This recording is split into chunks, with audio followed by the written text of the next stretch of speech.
हंसी ये रात खुशियों की आज आई है, हंसी ये रात खुशियों की आज आई है।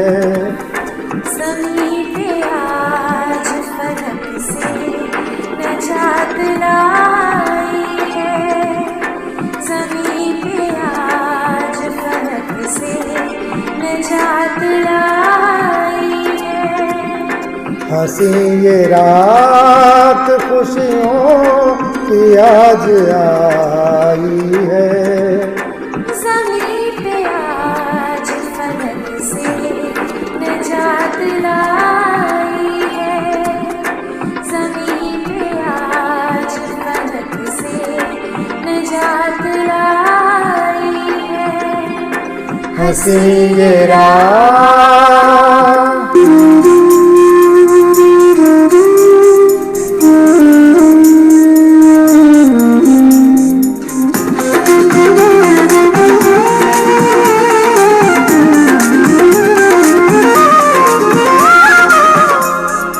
ये रात जिसमें मसीहा ज़मीं पे आया है, ये रात जिसमें मसीहा ज़मीं पे आया है, कि जिसके नूर से अमनो सुलह भलाई है।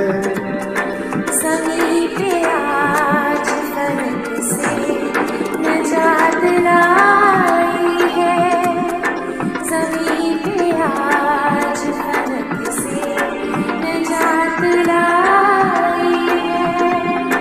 हंसी ये रात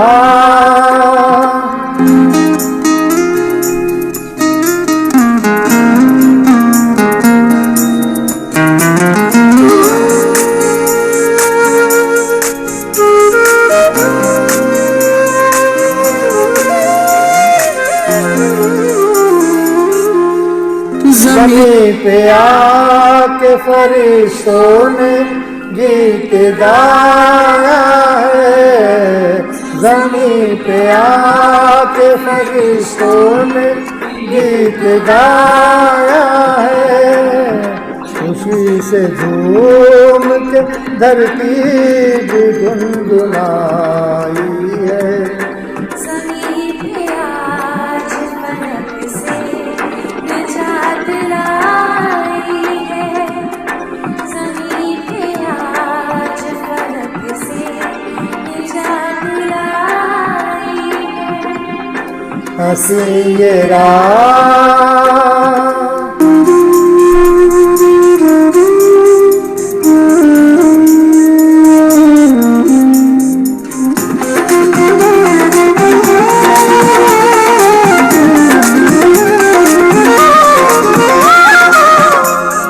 मैं चूम लूं तेरी चरनी को यूं अकीदत से, मैं चूम लूं तेरी चरनी को यूं अकीदत से, कि मेरे लब से मसीहा तेरी सनाई है। ज़मीं पे आज फलक से नजात लाई है, ज़मीं पे आज फलक से नजात लाई है। हंसी ये रात खुशियों की आज आई है, ज़मीं पे कि आज फलक से नजात लाई है, ज़मीं पे आज फलक से नजात लाई है। ज़मीं पे आज फलक से नजात लाई है। हंसी ये रात। मेरे प्रियो, आप सभी भाई और बहनों को डॉक्टर विंसेंट बेंजामिन की ओर से जय मसीह की और बड़ा दिन बहुत बहुत मुबारक हो। एक लंबे समय के बाद आप लोगों के साथ फिर से वचन को शेयर करने का अवसर परमेश्वर ने दिया। लगभग ईस्टर के बाद कई कारणों से, स्वास्थ्य कारणों से और कोरोना के सेकंड वेव के कारण व्यवधान आया और इसके कारण वचन की सेवकाई में व्यवधान पड़ा। लेकिन परमेश्वर का धन्यवाद हो कि फिर से एक अच्छा मौका हम सबों को परमेश्वर ने दिया है कि उसके वचन से हम कुछ बड़े दिन के अवसर पे बहुत सी ऐसी बातें जो हमारी जानकारी में नहीं हैं, चाहे वो बड़े दिन से संबंधित हो या उससे और कल्चरल एक्टिविटीज़ से संबंधित हो, हम जान सकें जो हम नहीं जानते।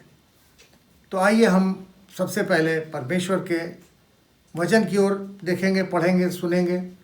और वो इस प्रकार से है। पहला पाठ जो हम पढ़ते हैं वो यूहन्ना रचित सुसमाचार उसके 3 अध्याय के 16 पद में वचन कहता है कि क्योंकि परमेश्वर ने जगत से ऐसा प्रेम किया कि उसने अपना इकलौता पुत्र दे दिया ताकि जो कोई उस पर विश्वास करे वो नाश ना हो परंतु अनंत जीवन पाए। आइए हम प्रार्थना करें।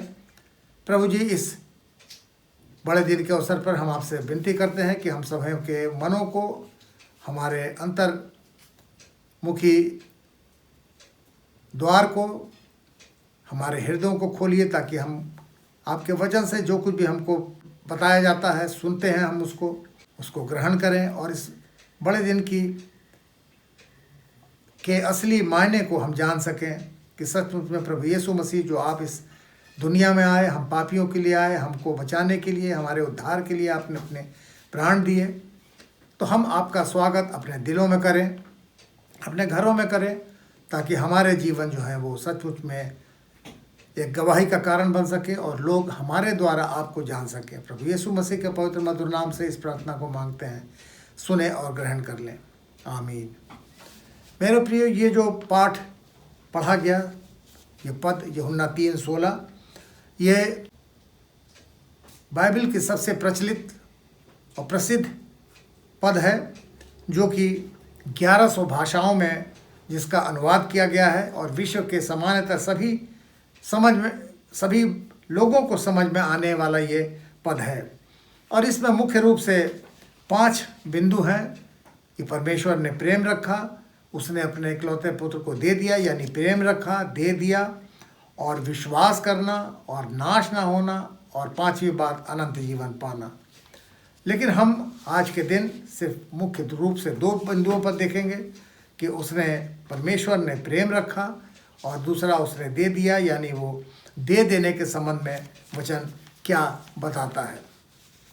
यशायाह नबी की पुस्तक उसके 53 अध्याय के 5वें पद में यीशु मसीह के जन्म के संबंध में 700 वर्ष पूर्व उसकी भविष्यवाणी कर दी गई थी, जो ये दर्शाता है कि प्रभु यीशु मसीह के जन्म के पूर्व से ही लोग उसके आने की प्रतीक्षा कर रहे थे। हम मसीही भी प्रतीक्षा करने के लिए हमें भी आमंत्रित किया गया है। और इस्राएलियों ने मिस्र की गुलामी से छुटकारे के लिए और प्रॉमिस्ड लैंड में जाने के लिए, पहुंचने के लिए उनको एक लंबी प्रतीक्षा करनी पड़ी, जबकि उन्होंने बार बार परमेश्वर के विरुद्ध बगावत की थी। प्रतीक्षा करना तो सही है, लेकिन ये प्रतीक्षा करना बहुत आसान भी नहीं होता है। हम क्रिसमस का पर्व 25 दिसंबर आने से पूर्व उसके 4 सप्ताह पहले के संडेस को एडवेंट संडे के रूप में मनाते हैं, जो 1 से लेकर के पहला, दूसरा, तीसरा, चौथा एडवेंट संडे होता है। और हम जानते हैं कि परमेश्वर प्रभु यीशु मसीह के जन्म से पूर्व को लोगों को एक लंबा इंतज़ार करना पड़ा, जब वो प्रभु यीशु मसीह के आने के संबंध में वो बाट जो रहे थे। और यीशु मसीह के सलीबी मौत के बाद हर साल मनाया जाने वाला बड़ा दिन, इसकी प्रतीक्षा लंबी नहीं होती, यानी कि हम हर साल उसको ईस्टर के लगभग 8 या 9 महीने बाद उसको हम मनाते हैं। और इसलिए जब हम मनाते हैं तो हम ये मानते हैं कि हमने अपने पापों से पश्चाताप कर लिया है। हमारा जीवन जो है वो, मेरे प्रियो, एक छोटी अवधि का होता है और इस जीवन काल में बहुत से ऑड्स हमारे जीवन में आते हैं, बहुत सी विपरीत परिस्थितियां हमारे जीवन में आती हैं। लेकिन इसके बावजूद भी हमको अपने जीवन को एक यादगार जीवन बनाना चाहिए।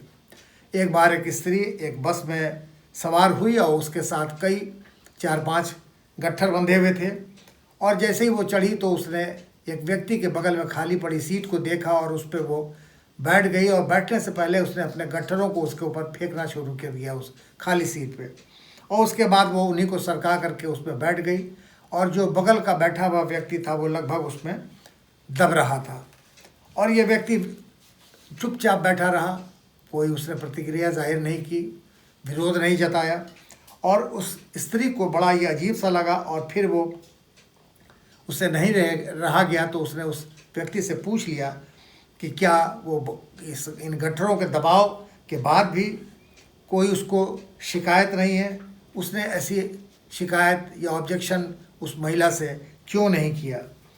तो उस व्यक्ति ने जवाब दिया कि देखिए, ऐसी छोटी छोटी बातों पे अपसेट होने के बजाय उसको ओवरलुक करना ज़्यादा अच्छा है, क्योंकि इसकी कोई आवश्यकता नहीं है कि हम ज़रा सी बात पे अपसेट हो जाएं, क्योंकि हमारा साथ बहुत छोटा है।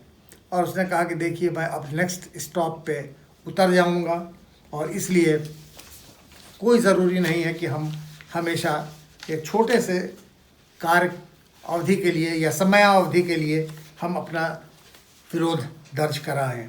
तो ज़रूरी है मेरे प्रियो कि हम जो हमारे साथ बहुत बार अभद्र व्यवहार होते हैं, वाद विवाद हो जाता है, जलन लोग हमसे रखते हैं, दूसरों को क्षमा नहीं हम करना चाहते, या हमको दूसरे लोग क्षमा नहीं करते, हमारे दिल टूट जाते हैं, कई बार हम धोखा खाते हैं, अपमानित होते हैं, हमको अभद्र टिप्पणियाँ सुनना पड़ता है, ताना सुनना पड़ता है, और इन जैसी तमाम नेगेटिव बातों को अच्छा होता है कि हम अगर भूल जाएं और दूसरों को हम क्षमा करें, दूसरों से हम प्रेम करें। हमें नहीं मालूम कि हमारा जीवन कितना लंबा है और कब हमारा आखिरी पड़ाव आ जाएगा। हम सब का साथ जो है वो थोड़े समय का है। हमें अपने फैमिली एंड फ्रेंड्स को अप्रिशिएट करना चाहिए, उनके साथ हम आनंद से रहें, जॉय के साथ रहें, उनका रिस्पेक्ट करें, उनका आदर दें उनको, और दयालु हों, क्षमाशील हों उनके लिए, और हमारे हृदय एक प्रेमी हृदय हो, ताकि हम सब के साथ एक आनंद के साथ रहें और सबका आभार प्रकट करें, और सबके साथ जॉय के साथ, आनंद के साथ हम अपने आप को रखें, ताकि दूसरे भी हमारी वजह से आनंद से भर जाएं, क्योंकि हमारा जीवन जो है बहुत छोटा है, अल्पकालीन है, और हम दूसरों को अपनी खुशियाँ और मुस्कुराहट बांटें, ताकि जैसा खुशहाल जीवन हम चाहते हैं वो हमको मिले, और उसी तरीके से हम दूसरों को भी खुशहाली दे सकें, क्योंकि हमारे जीवन की यात्रा बहुत ही छोटी है, ये हमको स्मरण रखना चाहिए। इन्हीं खुशियों को बांटने के लिए हम बड़े दिन का पर्व मनाते हैं, सेलिब्रेट करते हैं, और करना भी चाहिए अगर हम खुशियाँ नहीं बांटते, क्योंकि यह पर्व जो है हमारा शांति और प्रेम का त्यौहार है।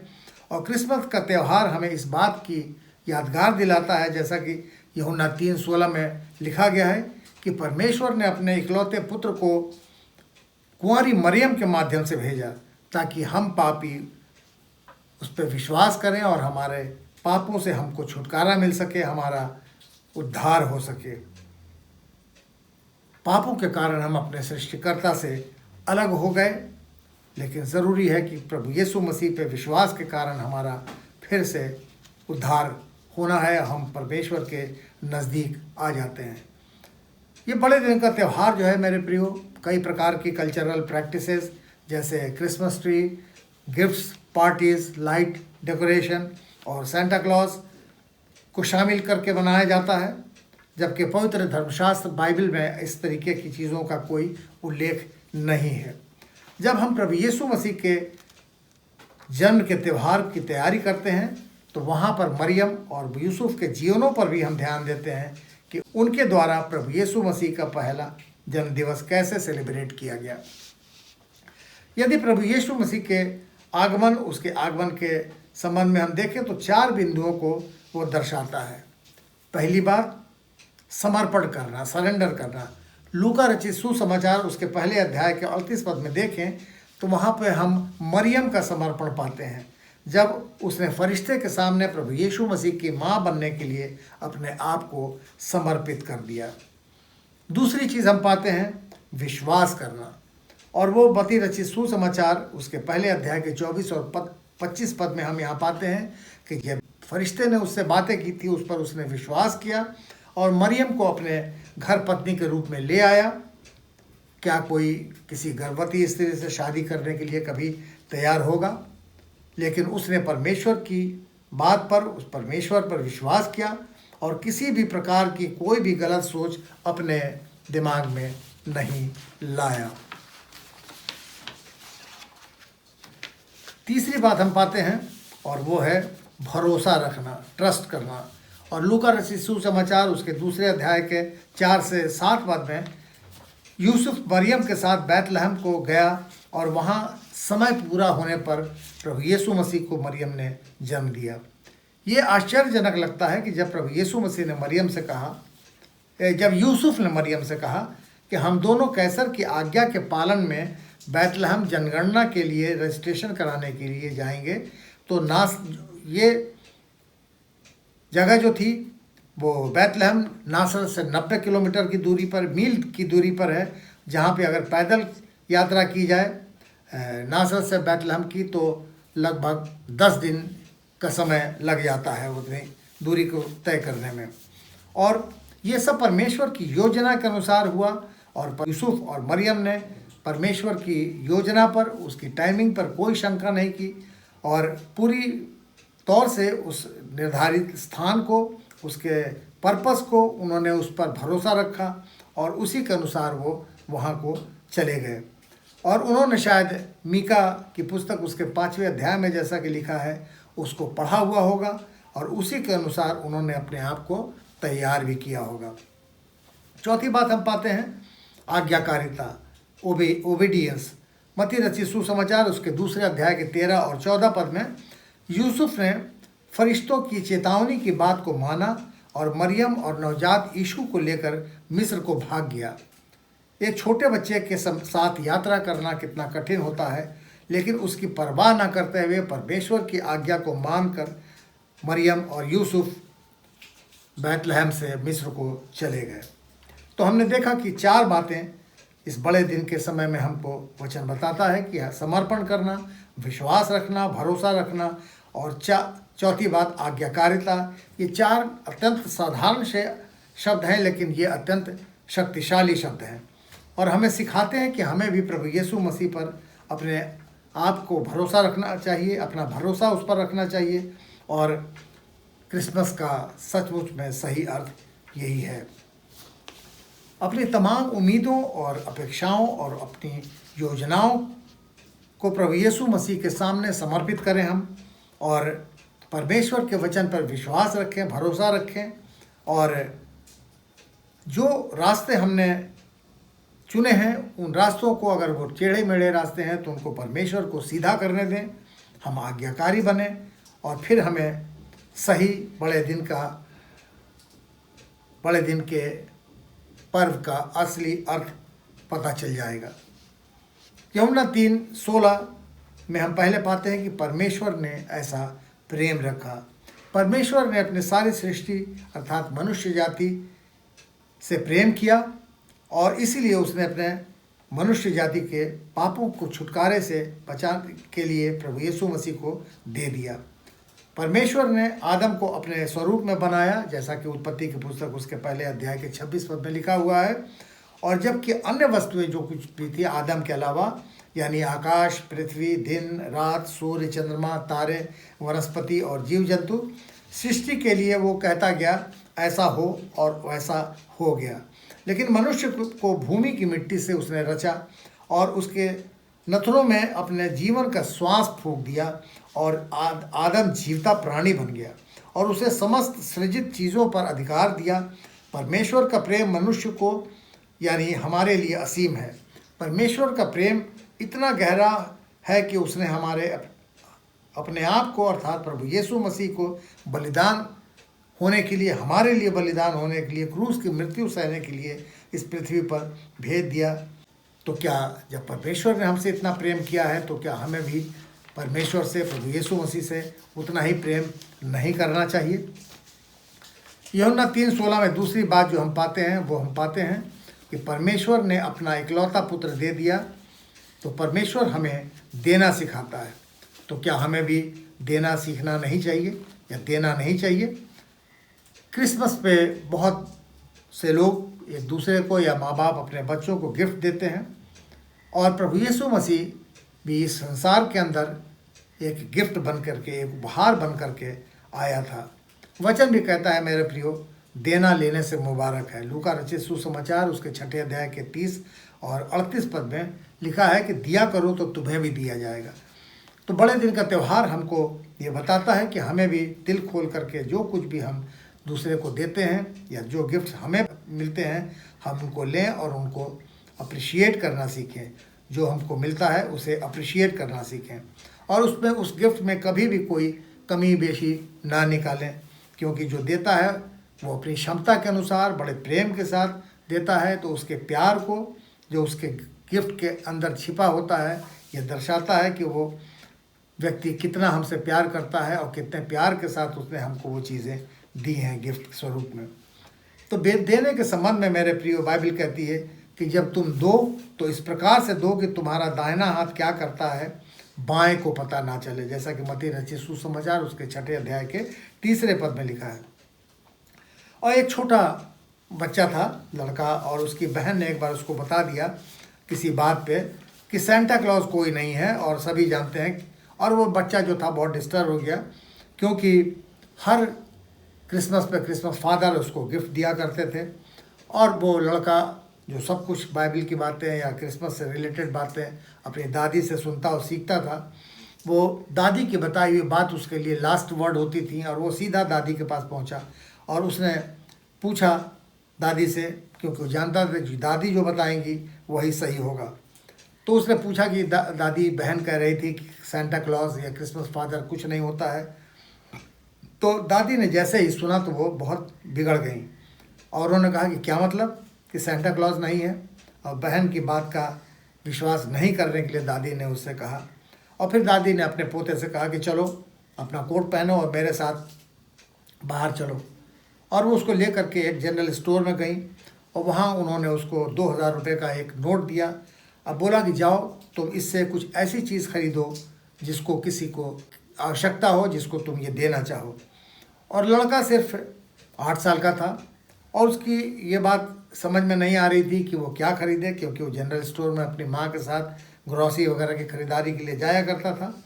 तो वो सोच रहा था कि किसके लिए क्या खरीदा जाए। तभी उसको अपने क्लासमेट के दोस्त बॉबी के बारे में ख्याल आया, और उसको ये याद आया कि बॉबी के पास एक अच्छा कोट नहीं था, और इसी वजह से जब टिफ़िन का टाइम होता था, रिसेस का टाइम होता था, तो सारे बच्चे बाहर फील्ड में खेलने चले जाते थे, लेकिन बॉबी क्लास में ही बैठा रहता था। और जब ये उससे पूछता था कि तुम क्यों नहीं बाहर चल रहे खेलने, तो जो कि उसके पास गर्म कपड़े नहीं थे, कोट नहीं था, तो बहाना बना देता था कि उसकी तबीयत ठीक नहीं है। और ये लड़का जानता था कि बॉबी की तबीयत तो ठीक है, लेकिन वो ठंड की वजह से बाहर नहीं जाना चाहता, कि इस डर से कि कहीं उसको ठंड ना लग जाए। और फिर उसने सोचा कि बॉबी के लिए वो एक कोट खरीदेगा, और उसने एक सुंदर सा कोट, कॉर्डराय का जो हुडी था, हुडी उसमें हुड लगा हुआ था और गर्म लग रहा था देखने में वो कोट। उसने वो खरीदने के लिए उसको सेल्स गर्ल जो थी उससे पूछा, वो एक लेडी थी, और उसने पूछा कि ये लेना चाहता है। तो उसने पूछा कि महिला ने कि किसके लिए लेना चाहता है। तो उसने सारी बात उस सेल्स गर्ल को बता दी कि वो अपने दोस्त बॉबी को ये कोट गिफ्ट करना चाहता है, क्योंकि बॉबी के पास कोई गर्म कोट नहीं है। तो उस महिला ने उसके हाथ से 2000 का नोट ले लिया, और उसके बाद उस कोट को उसने एक अच्छे से पैक कर दिया, और उसके बाद उस लड़के से कहा कि लो, ये तुम्हारा क्रिसमस गिफ्ट दे जो तुम देना चाहते हो, इसको ले जाओ। और उस महिला ने उससे मैरी क्रिसमस कहते हुए वो उसको गिफ्ट पकड़ा दिया। और फिर वो छोटा लड़का अपने दादी के पास आया, और दादी को उसने वो गिफ्ट दिखाया, और उसके बाद उस गिफ्ट को उन्होंने एक अच्छे से क्रिसमस पेपर और रिबन के द्वारा बांध करके अच्छा सा गिफ्ट पैक बनाया। और जब वो कर रहे थे तो उसका प्राइस टैग कोर्ट का बाहर निकल के गिरा तो उसके दादी ने उसको उठा करके चुपचाप से बाइबल में रख दिया। और गिफ्ट पैक के ऊपर उन्होंने ये लिख दिया कि to Bobby from Santa Claus. और दादी ने बताया कि चलो सेंटा क्लॉज गिफ्ट देने के लिए ये सीक्रेट रखते हैं कि बॉबी को ये कोट किसने दिया है। और उसने दादी ने अपने पोते से कहा कि चलो चलते हैं और बॉबी के घर पर पे उस गिफ्ट को डिलीवर करते हैं। और फिर वहाँ वो अपने पोते के साथ वहाँ पहुँची और बाहर दूर एक झाड़ी में पीछे छिप गई और फिर अपने बेटे से अपने पोते से पहुँची और उससे उन्होंने कहा कि जाओ सेंटा क्लॉज जाओ और ये जा कर के गिफ्ट अपने दोस्त बॉबी को दे करके आओ। और ये लड़का बॉबी के घर के दरवाजे पे गया, वहाँ जा कर के उसने गिफ्ट को रख दिया और कॉल बेल दबाया। और जब तक कि घर के अंदर से कोई बाहर निकलता वो भाग करके वापस आया और आ करके उसने वो आ करके अपनी दादी के बगल में छिप गया। और फिर उसने देखा कि बॉबी जो है अपने घर से बाहर निकला और उसने उस गिफ्ट को देखा तो उसके चेहरे पे एक बहुत अजीब सी खुशी दिखाई दी। और वो लड़का देख करके बॉबी के चेहरे की खुशी को बहुत ही ज़्यादा खुश हो गया। और फिर उसको समझ में आ गया कि हाँ सचमुच में वो भी सेंटा क्लॉज की टीम में शामिल हो गया है, क्योंकि उसने बिना बताए हुए एक गिफ्ट जैसे सेंटा क्लॉज दूसरों को दिया करते थे, उसने भी बिना बताए अपना नाम डिस्क्लोज किए हुए अपने दोस्त बॉबी को एक सुंदर सा कोट गिफ्ट के रूप में दिया था। और जब घर आया तो उसने उस बाइबल को खोला जिसमें वो टैग रखा हुआ था और तब उसमें देखा कि उसका वास्तविक मूल्य जो था वो 3500 रुपये यानी 3500 रुपये था, जबकि उसने उस महिला को सिर्फ 2000 रुपये ही दिए थे। मेरे प्रियो, ये क्रिसमस का त्यौहार हमें प्यार और उदारता का संदेश देता है, जब यीशु ने पृथ्वी पर एक बच्चे के रूप में जन्म लिया। उसी कड़ी में एक और नाम है जो मैं आपको बताना चाहता हूँ और वो है बिशप निकोलस का। ये जो मायरा यानी जो आज टर्की के नाम से जाना जाता है रहते थे, उनका जीवन काल 15 मार्च 270 से 6 दिसंबर 345 तक रहा। और वो एक बहुत अमीर माँ बाप के संतान थे और बचपन में ही उनके माँ बाप का देहांत हो गया। तो वो अपने जो धन दौलत उनको अपने माँ बाप से मिली थी उससे वो बहुत अच्छे अच्छे उपहार खरीद करके उन ज़रूरतमंद गरीब बच्चों को दिया करते थे और बिना अपना नाम बताए हुए कि ये गिफ्ट उनको कौन दे रहा है। और रोमन कैथोलिक चर्च ने बिशप निकोलस को बाद में उनको सेंट डिक्लेयर किया, और इसलिए कि वो गरीब बच्चों की और जो ज़रूरतमंद थे उनको गुप्त रूप से अपने आप को कभी सामने ना लाते हुए हमेशा मदद की, उनको अच्छे अच्छे गिफ्ट दिए, उनकी ज़रूरतों को पूरा किया। और इसलिए उनके द्वारा की गई सेवकाई को एक्नॉलेज करने के लिए और रिकॉग्निशन देने के लिए रोमन कैथोलिक चर्च ने उनको संत की उपाधि दे दी। और सेंट निकोलस को जब एक समय की बात ये पता चली, जब वो इस प्रकार से लोगों की मदद करते थे, तो जिस शहर में वो रहते हैं वहाँ पे एक बहुत अमीर आदमी था जो कभी बुरे समय के कारण वो उसका सब कुछ धन दौलत बर्बाद हो गया था और वो आदमी बहुत ही ज़्यादा गरीब हो गया था। और ऐसा था कि वो इतना गरीब हो गया था कि वो अपनी बेटियों को, उसके पास 3 बेटियां थीं, उनकी शादी नहीं कर पा रहा था। और ये नौबत आ गई थी कि उन लड़कियों को बेचने तक की नौबत उसके सामने आ गई थी। और जब ये बात निकोलस को पता चली तो उन्होंने चुपचाप से गुप्त रूप से उस व्यक्ति की मदद करने के लिए मन में डिसाइड किया और एक रात छिप करके वो उनके घर पर गए और खिड़की से, खुली हुई खिड़की से सोने के सिक्कों से भरी थैली अंदर फेंक दिया। और वो थैली जब अंदर गई तो एक मोज़ा धो करके सूखने के लिए टांगा हुआ था अंदर, वो जा करके उस मोज़े के ऊपर गिरा और अंदर मोज़े के घुस गया। और जब दूसरे दिन जिस लड़की का, बड़ी लड़की का वो मोज़ा था, उसने वो देखा, खोला तो देखा उसके अंदर अशर्फियों से भरा हुआ वो थैला है। तो उसने अपने पिता को दिखाया और पिता ने फिर उस पैसे से अपनी बड़ी लड़की की तुरंत शादी कर दी। और फिर ऐसा हुआ कि कुछ समय बाद तुरंत उसने उसको खिड़की से फिर दोबारा इसी तरीके से एक सोने की मुद्राओं से भरा हुआ थैली कहिए मिली, और इस प्रकार से उसके दूसरी बेटी की भी शादी हो गई। अब उसका पिता जो था, वो उन लड़कियों का 3 लड़कियों का पिता बहुत परेशान रहता था कि आखिर कौन है जो उसकी मदद कर रहा है, और वो देखना चाहता है कि उसकी मदद कर कौन रहा है।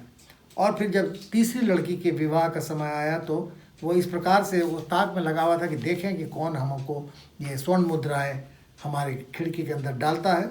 तो उसने देखा कि निकोलस ने खिड़की में एक थैली फेंकी जिसके अंदर स्वर्ण मुद्राएं भरी हुई थी, और उस व्यक्ति ने निकोलस को पकड़ लिया और उसके पैरों पर गिर गया, और निकोलस और इसलिए पैरों पर गिर गया कि निकोलस ने उसकी कितनी बड़ी सहायता की थी। और निकोलस ने इस पूरी घटना को गुप्त रखने के लिए उस व्यक्ति से कहा, और सेंट निकोलस को उसके मसीही विश्वास के कारण जो रोमी साम्राज्य ने जेल में डाल दिया था, निकोलस अपनी उदारता के लिए काफ़ी विख्यात हो गया, स्पेशली फॉर चिल्ड्रेन। वो पूरे विश्व में प्रख्यात हो गया। जर्मनी में गिफ्ट देने के ट्रेडिशन को in the name of Saint Nicholas कहा जाने लगा, जो हर 6 दिसंबर को सेलिब्रेट किया जाता था।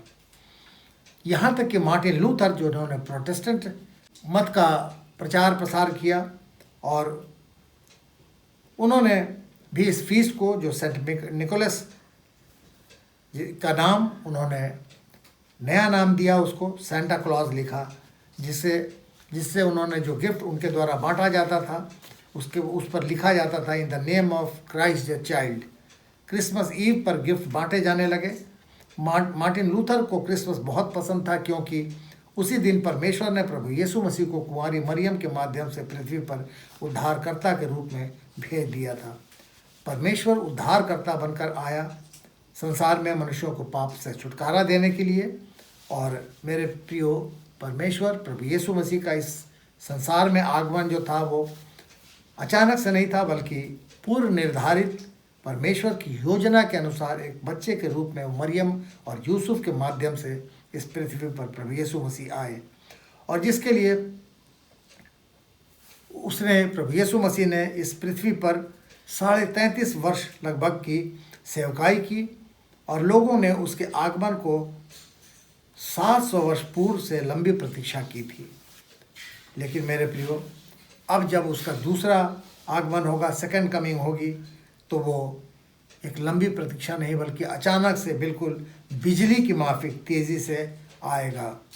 मत्ती रचित सुसमाचार जैसा कि 24 अध्याय उसके 27 पद में वचन कहता है, क्योंकि जैसे बिजली पूर्व से निकल करके पश्चिम तक चमकती जाती है, वैसा ही मनुष्य के पुत्र का भी आना होगा। तो क्या हम तैयार हैं? जब अचानक बिजली की गति से प्रभु यीशु मसीह दोबारा आते हैं तो हम उसको रिसीव करें और वो हमको अपने साथ बादलों पर ले करके जाए। अगर हम तैयार नहीं हैं तो मेरे प्रियो, आज ही इस बड़े दिन के अवसर पर यह अवसर है कि हम प्रभु यीशु मसीह को अपना उद्धारकर्ता मान करके और अपने आप को पूरी तौर से तैयार कर लें कि जैसे ही प्रभु यीशु मसीह दोबारा आते हैं तो हम अपने आप को उसके साथ इस लायक पाएँ, योग्य बनाएं कि हम भी बादलों पे उसके साथ जा सकें। परमेश्वर आप सबों को बहुतायत की आशीष दे और आप सभी को इस बड़े दिन की हार्दिक शुभकामनाएं। बड़े दिन के